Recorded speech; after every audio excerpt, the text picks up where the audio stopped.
अपनी जिंदगी के हर हिस्से में हम टाटा का कोई ना कोई ब्रांड यूज करते आए हैं। टाटा मोटर्स की ढेर सारी गाड़ियां हैं। विस्तारा एयरलाइंस और एयर इंडिया टाटा का है। ताज होटल टाटा की है। वेस्ट साइड जो कपड़ों का फैशन ब्रांड है उसका भी हम यूज करते हैं। तनिष्क टाटा का है। जो चाय हमें रोज सुबह फ्रेश करती है वो टाटा टी, और खाने में जो सबसे इम्पोर्टेंट चीज है टाटा सोल्ट। इसके अलावा Tata steel, Tata power, Tata industries, Tata consulting services, ऐसी 100 से ज्यादा कंपनी हैं। टाटा ग्रुप के अंदर जिसके साथ टाटा का नाम जुड़ा है हम उस पे भरोसा करते हैं। 1822 आज से करीब 200 साल पहले गुजरात के एक गांव में नसरवानजी टाटा का जन्म हुआ था। इन्हें कुछ बड़ा करने की बेचैनी रहती थी। वो 20 साल की उम्र में अपना गाँव छोड़कर मुंबई शिफ्ट हो गए थे बिजनेस के लिए। बहुत छोटी उम्र में शादी होने के कारण उनका 17 साल की उम्र में ही उनका एक बच्चा हो गया था।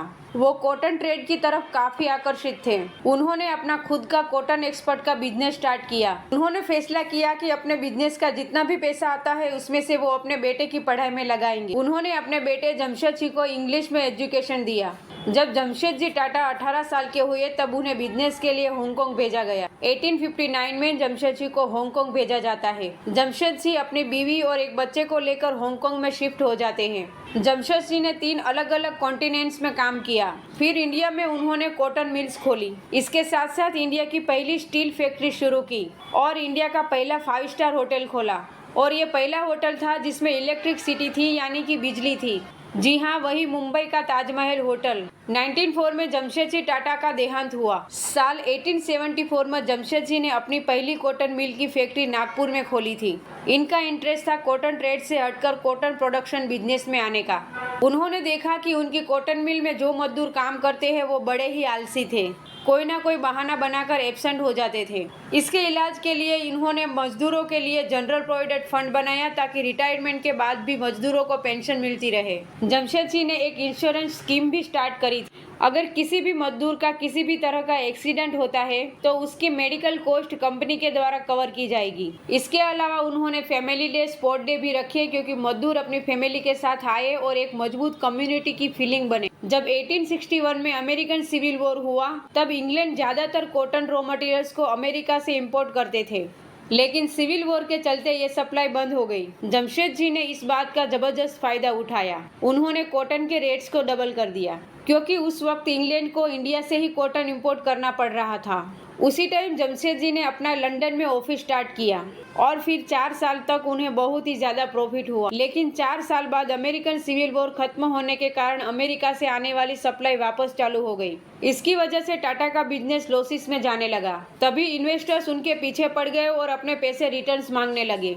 इसी साथ इन्वेस्टर ने यह भी कहा कि जमशेद जी को 20 पाउंड की मंथली सैलरी पर काम करना पड़ेगा, जो कि वो उसी कंपनी के मालिक थे। फिर भी जमशेद सिंह फिक्स सैलरी में अपनी ही कंपनी में काम कर रहे थे।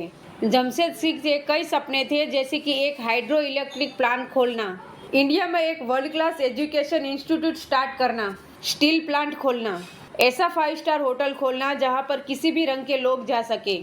उनके लाइफ टाइम में वो सिर्फ एक होटल खोल पाए। बाकी जो उनके 3 सपने थे उन पे भी काम शुरू हो चुका था उनके देहांत से पहले।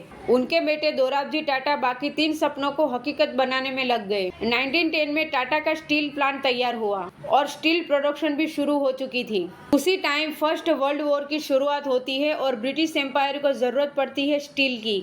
उस वक्त टाटा स्टील देश का सबसे बड़ा सप्लायर बना। ब्रिटिश टैंक को बनाने के लिए टाटा स्टील का इस्तेमाल हुआ, हथियार और रेलवे ट्रैक बनाने के लिए। इसके बाद टाटा स्टील और भी ज्यादा पॉपुलर बना। वर्ल्ड वॉर खत्म होने के बाद एक ग्रेट रेप्यूटेशन बनी टाटा स्टील। 1914 में टाटा में 14 कंपनियां बन चुकी थी। दोराबजी टाटा ने 1938 तक कंपनी को संभाला और फिर उनके दूर के कजिन जहांगीर रतन टाटा, जिसे हम जेआरडी टाटा के नाम से जानते हैं, उन्होंने कंपनी को टेक ओवर कर लिया। जेआरडी टाटा फ्रांस में पायलट थे। उनका पैशन था फ्लाइंग का।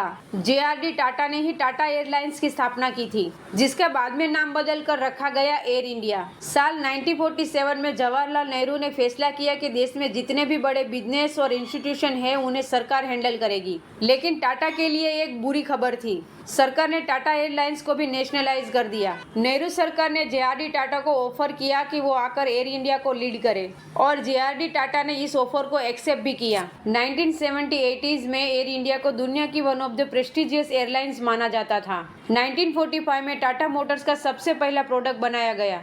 पटरियों पर चलने वाले लोकोमोटिव इंजिन्स बनाए गए। 1968 में टाटा कंसल्टेंट सर्विस यानी कि TCS की शुरुआत करी, जो इलेक्ट्रॉनिक डेटा सर्विस प्रोवाइड करती है। आज TCS देश का सेकंड लार्ज एम्प्लॉयर्स है इंडियन रेलवेज के बाद। इसके अलावा cancer research and treatment centre, salt का business, electric manufacturing, JRD Tata 52 years के लिए चेयरमैन बने रहे टाटा ग्रुप के। और इसी बीच टाटा ग्रुप के पास 95 कंपनियां हो चुकी थी। 1969 में सरकार ने मोनोपोली और रिस्ट्रिक्टिव ट्रेड प्रैक्टिसेस एक्ट पास किया और इसका सबसे ज्यादा असर टाटा ग्रुप पर ही पड़ा। सरकार का पर्पस था कि कोई भी कंपनी इतनी बड़ी ना बने कि हर चीज में उसकी मोनोपोली हो जाए। जब और लोगों ने टाटा को हैंडल किया तब हमेशा से वो सक्सेसफुल नहीं रहा। उनका electronic business Nelco radios manufacture करता था। 1971 में नेल्को का मार्केट शेयर 2% पर आके गिर चुका था, जबकि एक समय में 20% हुआ करता था। नेल्को को वापस ट्रैक पर लाने के लिए जमशेदजी टाटा के पोते रतन टाटा को बुलाया गया। 1971 में रतन टाटा को नेल्को की असाइनमेंट दी गई। रतन टाटा ने कहा कि रेडियो की मैन्युफैक्चरिंग करना बंद करते हैं और नई टेक्नोलॉजीज को इन्वेस्ट करते हैं, जैसे कि सैटेलाइट कम्युनिकेशन। इसके बाद 1975 में 3 साल के बाद नेल्को का मार्केट शेयर 20% पर फिर से आ गया। इमरजेंसी के लागू होते ही नेल्को पर बहुत ही बुरा असर पड़ा